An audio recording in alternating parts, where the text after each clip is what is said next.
I'm going to call the meeting to order at 5:03 p.m. The first order is the Pledge of Allegiance. So I pledge allegiance to the flag of the United States of America and to the republic for which it stands, one nation, under God, indivisible, with liberty and justice for all. Thank you. Has anybody received any correspondence at all? Okay. The only correspondence I received was from Katie today saying she couldn't make it, and she made some notes and shared them with everybody, and we can call them up when it's the right time. The next is the approval of the minutes, and I know Katie did send them around. If someone could make a motion to approve. I'll make a motion to approve. Thanks, Dan. In a second? I'll second. Thank you. Any discussion about the minutes? Great. All those in favor say aye. Aye. Aye. Opposed or abstentions? So it looks like that passes 5-0.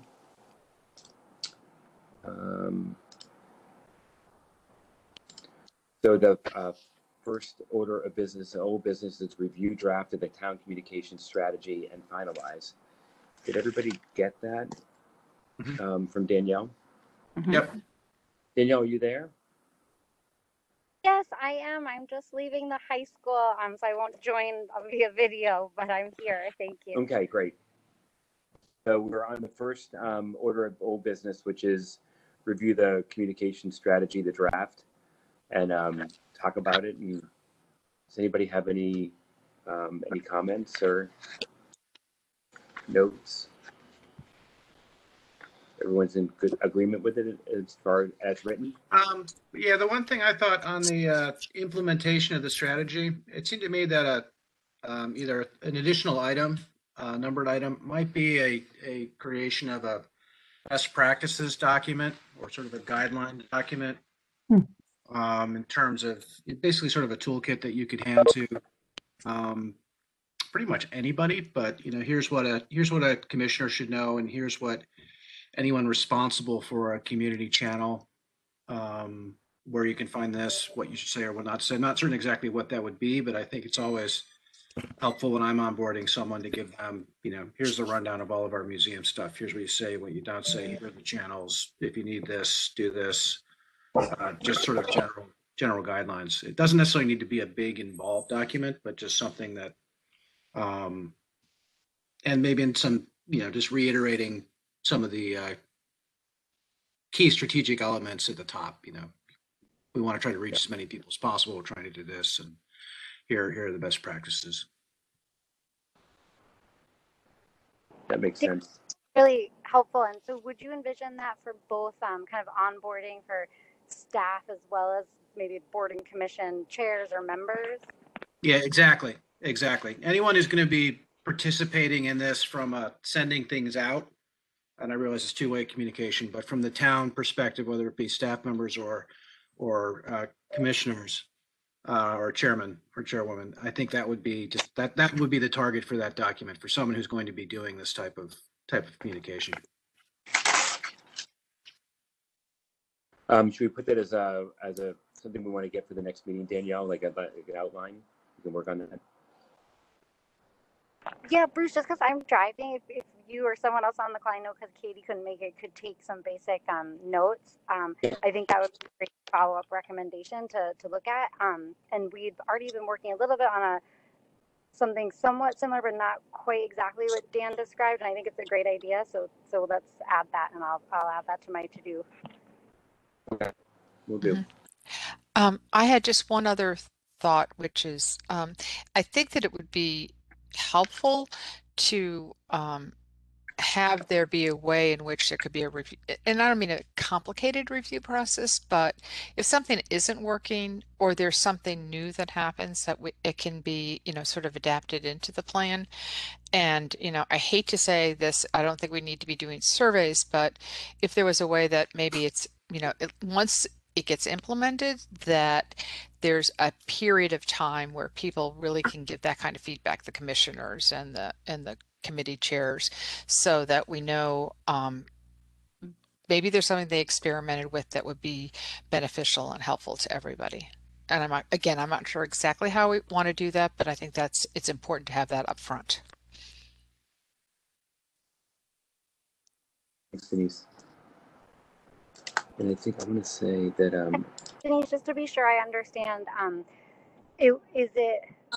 think if I remember correctly, I think we did write something into the strategy about sending out a survey. I think we said it once a year to see, exactly to gauge how our communication is working. But do you mean something maybe a little bit deeper, especially for any new form of communication? Let me just unmute myself. Oh, I am unmuted. Yes, and I think that we need to have some kind of a feedback mechanism that will help people say we've just been experimenting with something, or here's something that we're doing and it's really been very beneficial. And I'm not quite sure exactly how to do that without making it too formal and then have it be too much of a lag time for everybody to be able to either respond or to adopt it if it's appropriate. I think I get what you're getting at. I think it would be helpful, and I think Abby had shared this as some of her feedback. If you don't mind me, and Abby, you could jump in. But sort of, for using the Facebook channels as an example, Human Services created these like 3 different groups recently, but we haven't done any outreach to see like, is it effective? Do people like having totally different platforms versus just one to go to? And it was kind of an experiment, and it's something we really should get some feedback on.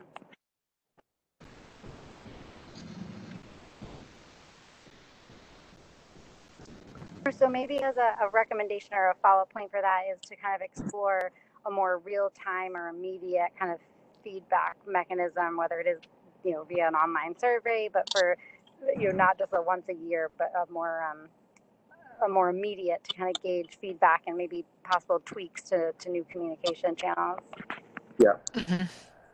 And I think what's really good about that is if something really isn't working, and it seems to be either diluting or distracting people from the information they need, then can just be shut down. Or so I think that there are other things that sometimes people do a lot of different kinds of experiments, and then they realize that one thing is working better than another thing, or it's not working at all, and then people are confused. And I think the last thing that we want to do is confuse anybody. Key information should be directed to, in a certain way, and then if something's good, then we just let everybody know that this is the new way it's going to be done. Yeah, exactly. I was talking to Danielle, or I emailed with Danielle about that, just saying that you could definitely streamline some of those Facebook groups because I didn't realize there were so many. And that just creates a lot of, like you said, more confusion for people, like have one source, or, it makes sense to like have like the human resources or the human services or something like that. But there's just a lot in there that I think you could eliminate, because then you've got to have someone else managing them behind the scenes too. I have to second that. Speaking from experience, when I started, we had a whole slew of pages. They don't get maintained necessarily. It's hard to keep track of them, who's responsible for them, and then people don't necessarily know where they can find what they need. So I would have to concur with that. I agree. Also, I feel like if people are being fed information from so many channels, eventually it's just kind of white noise and they ignore them all. Whereas if it's much more kind of concise, then people pay a little bit more attention. Go ahead. I was going to say, would the feedback mechanism be something that, like a button on the web page or somewhere where you're requesting feedback, or if there's something that you don't agree with, or something that you don't whatever, like how do you, if somebody gets onto the website or Facebook or sees information that's wrong or something that's, as an example, how would they provide that feedback? Is there a mechanism? I know we're talking about that, but is there a way to do that now where they can? Usually people just comment, or they would send a message or something like that. That's what from my experience. I don't know if there's really actually a mechanism just besides those two. Yeah, I don't have any problem with, or people don't seem to have any problem letting us know on Facebook what we're doing wrong. That's for sure.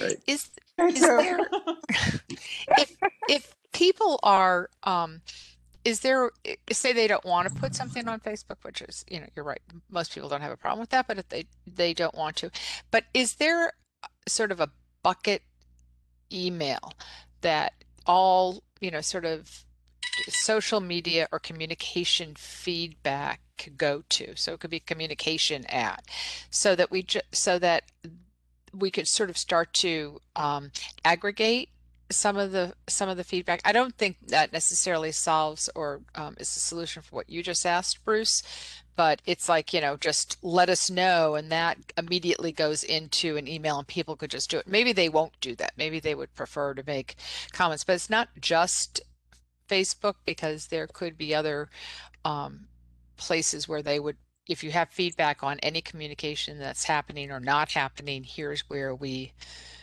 you know, please share it here.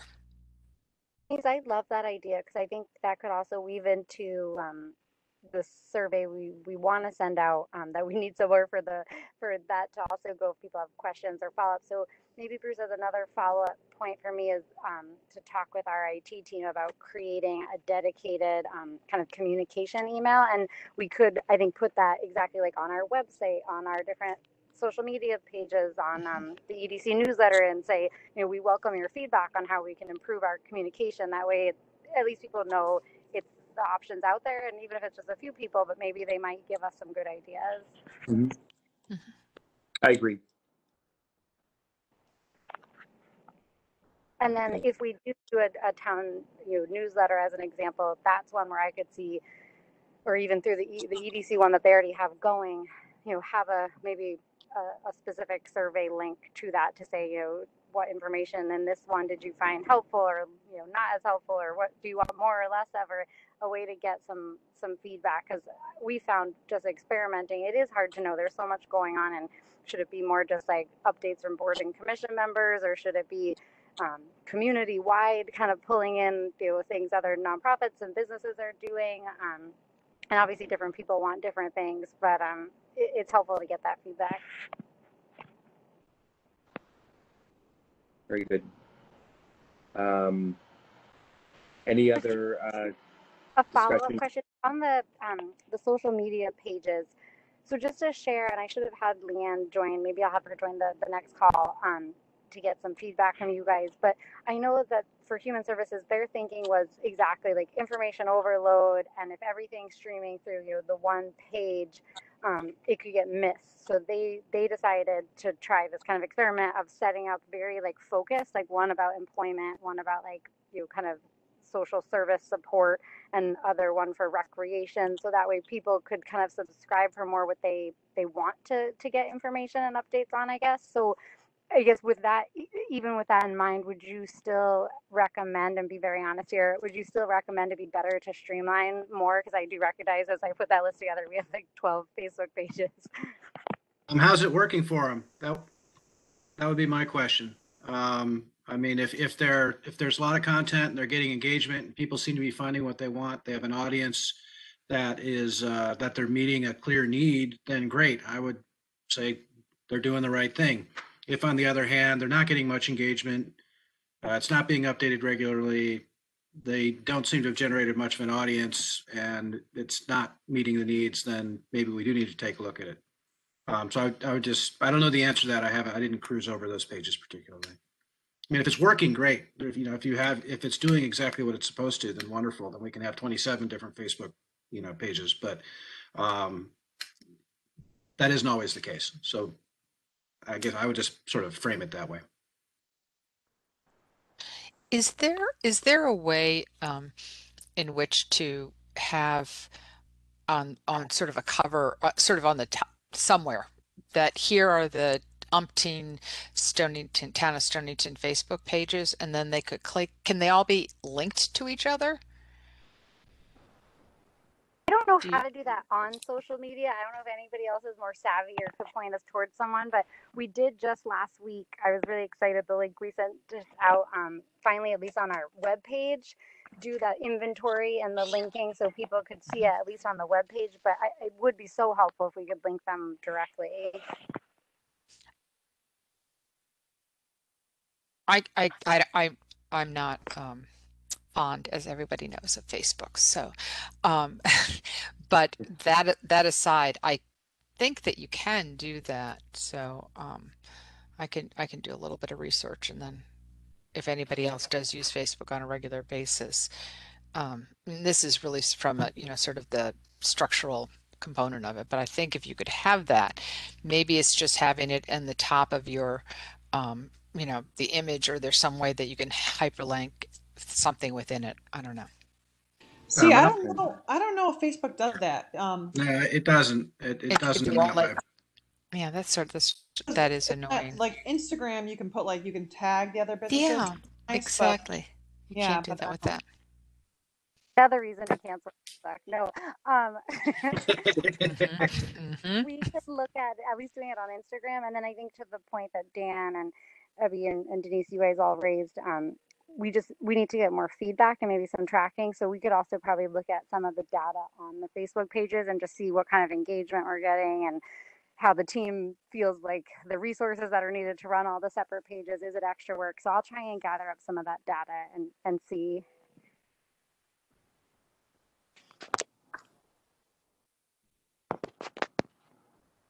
Did we lose Danielle? Oh, she muted. She's back. Sorry, I didn't need it. I'll stop talking for a minute now.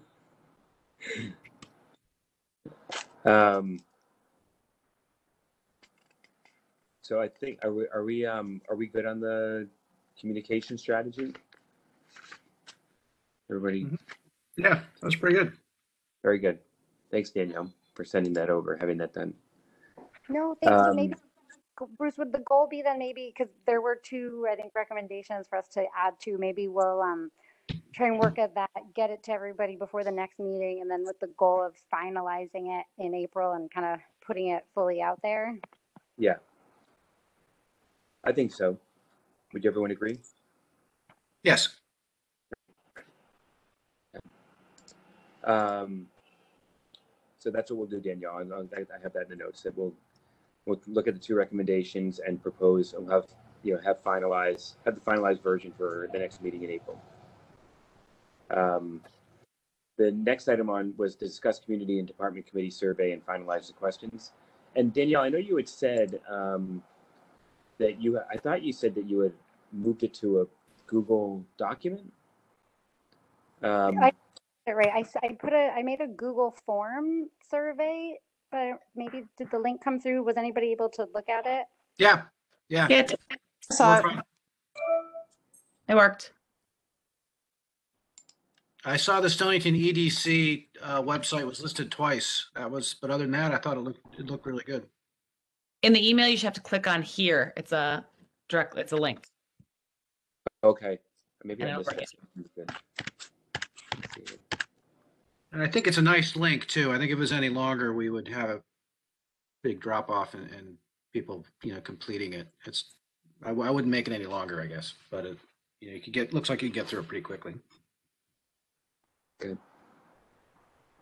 My only thought was, and it's not included on here, it might be interesting to include a question of how often you want to hear from the town. I'm always interested to hear how many people want to hear weekly, monthly, daily, how much do they want from us? And frightening question. Well, it's on it. I mean, why put all this work into, us, the town blasting stuff out if people want to hear just need to know information, or if they want personal interest stories, or if they want, it's kind of, why give yourself more work if people just want to know when they need to know, versus if people are happy to hear. I don't know. I just feel like it's an important question if we're going to be blasting things out to people and you don't want anything else to be ignored. Yeah, it's a good question. Do you think that should get, I'm going to make it overly complicated probably, but so it could be just that basic question, which could still be helpful, or should it be linked with topics? Would you want to hear from board and commission updates, or special interest kind of stories, or I don't know, to kind of break it up into categories, because maybe they only want, once a quarter updates from boards and commissions. So why work so hard to make it monthly? It would be interesting to do. I don't know if then you lose people by the survey getting too complicated. So I feel like that's kind of that fine line to walk where, there's information you want, but you want people to actually just click through and answer it. You don't want a survey itself to be too complicated. I could take a stab though at maybe trying to see if there's a simple way of adding that. If it's one more question, maybe just broken down even into like 2 segments. Because I do really see your point, because I am already thinking how much work it's going to be to do a monthly newsletter thing, and if nobody wants to hear from us every month. Right. I mean, it's just, I'm sure there's people are, but it's why put all that work into it if people aren't going to read it, personally, I think. And plus, the website is a huge resource, because that's what I learned. Absolutely. With I had to pay a tax bill, and I kind of just like, it's like, oh wow, look at this, And I mean, if you really need to know something, like if you're the kind of person who wants to be on every meeting, wants to be on every call, like you can go and find, everything is there for you. Absolutely. The information is there. It's just how much of it do you need to be pushing out to people? Yeah. Creating that work for yourself. Kristen, can you say what the added question would be again? I don't know exactly how to word it. I just noticed there was nothing on it to say, how often do you want to hear from the town? Yeah. And I do think you could break that into subcategories. How often do you want to hear personal interest stories? How often do you want to hear from different committee? How often do you want to hear certain specific things? But I just think it's helpful for the town to know how much people, want the town in their inbox and in their, these different avenues of contacting people. Because I do think you run that risk of at some point it becomes white noise. It's background. Your people get so used to it, they don't open any of them. And some people might just need to know, but some people love to hear everything else. Thank you.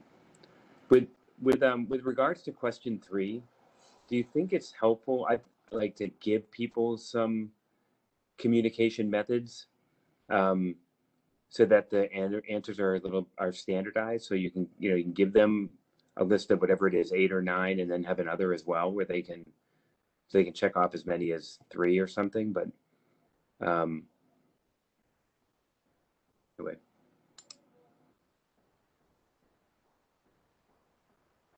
I think, Bruce, I know what you're saying. I think I gave you guys edit abilities. The other thing is we could make like a copy of the survey, and you could potentially play around with it a little bit. Okay. I don't think I figured out a way to do that, but there probably is a way. Okay. Yeah, I think it's helpful. We've done a couple of surveys recently from the chamber, and just giving people an answer as opposed to an open space standardizes the answers a little bit better, and doesn't,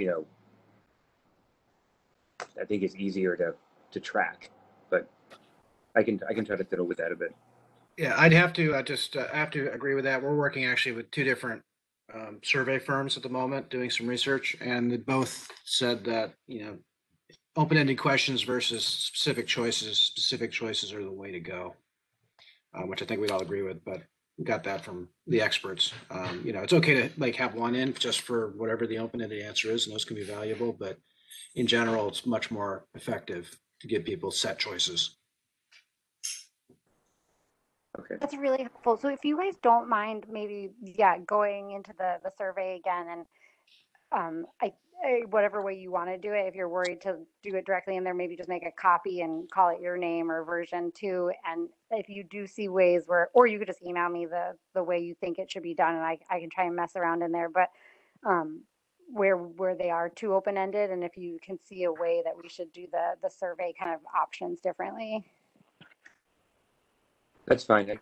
I'll take a shot at it, Danielle, and send it around afterwards. Thanks. Any other comments with regards to the survey? We move on. The last item was review the town website and the visitor tab and discuss where the 1649-2 link should be on the town website. And I got that out of the meeting minutes from the last time. I'm not sure if it's important, Danielle, or to discuss. I took the liberty of just inserting it, but I'd love to see anybody's feedback on, like we said, the we have a business page, a visitor page, and a resident page that we have. And I'd say the resident page we've been working on beefing up a bit. Thanks to that great call with Kevin, we found out about some of the stuff they were doing, and we did put it in. But one, if you agree it's easy enough to navigate, do you think this, like, again, not information overload, is it a good balance? And then I'd say in particular, maybe for those who are more familiar with visitors, our visitor page is like so sparse. So I don't know if it's like we should just point them. I don't even know if we have the two chambers on our webpage. So I was even thinking like we could put links to direct them to the two chambers or back to the 1649 site. Because it's just, it looks like we don't want any visitors based on the website. I mean, there's so many resources now. I mean, of course, as Bruce knows, with the chamber and everything, and Mystic Country, there's so much that you could link to. So I would keep it. I would definitely make less work for yourself. You don't need to have all that information there because there's just so many resources for you. Could you guys come back with maybe your top things that you think, if you before the next meeting, like you think should be on, in particular, the visitor page, but also obviously looking at the resident or business page, or things you think should come off that you're like, why are these there? This link is from the 80s. But because like you said, I don't want to information overload people. So just to find the right balance of which one should we link to. Mhm. Yeah. That's doable, Danielle. You guys. And then I like the organization of the tabs, though. I think that's a plus. Good, we got one thing going. That brings us to any new business. Anybody has any? Okay. And anybody have any comments from the public? And anybody have any comments from the committee? All right. I think that wraps it up. So if we can get a motion to adjourn, we can get out of town in 30 minutes. Not bad. Thank you guys so much. All right. Thank you, Danielle. Call the meeting Thanks, adjourned. Danielle. Thanks, Thank you, Danielle. guys. Thanks, everybody. Thanks, Have a guys. great afternoon. Yeah, you too. Bye-bye.